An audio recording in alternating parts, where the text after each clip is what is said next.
Listening always precedes learning.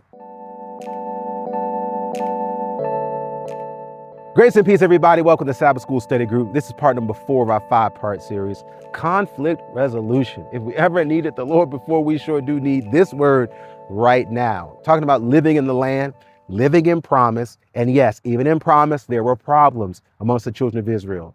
But what did God do? Well, one thing that he did is that he taught his children to do something he is very good at.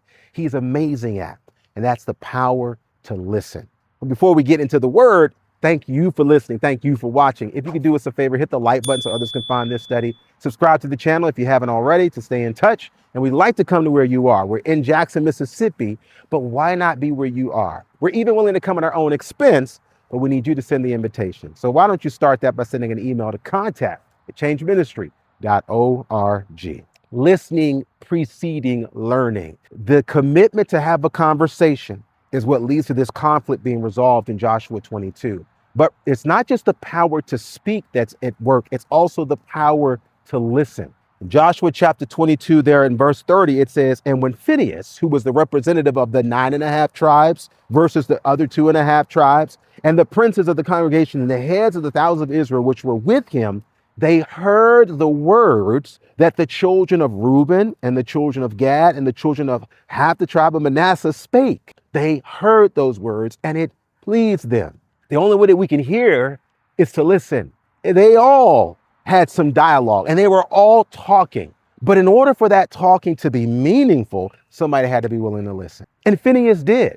Remember, Phineas was faithful. He was one of those who was at Baal Peor, and he was a part of the Reformation that delivered Israel from the plague. So this is a man who had a whole lot to say because it was a man who had done a whole lot for God, but he hadn't done so much, and he didn't know so much that he wasn't willing to listen. He heard the words from the other 2.5 tribes, and they got a chance to understand where they were coming from. And by listening to where they were coming from, and they were themselves, the 2.5 were saying, God knows our heart. Now, by us speaking and listening, you know our heart, it leads to peace. The Bible says in Joshua 22, Phineas, the son of Eleazar, the priest, said unto the children of Reuben and to the children of Gad and to the children of Manasseh, this day we perceive that the Lord is among us, because you have not committed this trespass against the Lord. Now you have delivered the children of Israel out of the hand of the Lord. Phineas says, I get it. The other 9.5 tribes, they said, we get it, we get it. We understand what you are thinking because we took the time to listen. Listening is powerful. We think that because our motor mouth is off that we are moving. No, there's just as much activity in a car as when the car is idling, as when the car is moving. That engine, those pistons, the action of the gas, all of that is still happening even though there's no motion. And don't think because you're not talking that you're not making an impact. Sometimes it is all of that listening that prepares the way for God to lead. In Joshua chapter 22, verse 32, it goes on to say, Phineas, the son of Eleazar, the priest, and the princes, they've returned from the children of Reuben. Whoa. And they returned from the children of Gad out of the land of Gilead unto the land of Canaan to the children of Israel, and they brought them word again. Wow. And the thing pleased the children of Israel, and the children of Israel blessed God and did not intend to go up against them in battle to destroy the land wherein the children of Reuben and Gad dwelt. Did we see the follow through? Because they took the time to listen, Phineas and the leaders returned to the rest of the people. And because they had listened so well, they were able to articulate the intent of Reuben, Gad, and the half tribe of Manasseh.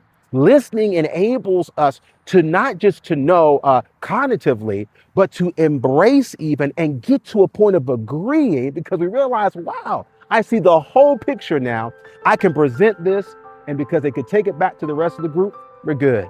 They were doing this. They had built this memorial or they had built this altar, not for worship. If anything, it was more of a memorial to the goodness of God. And because of their listening, it led to loving. Because of their listening, it led to God allowing them to lead and for them to be led.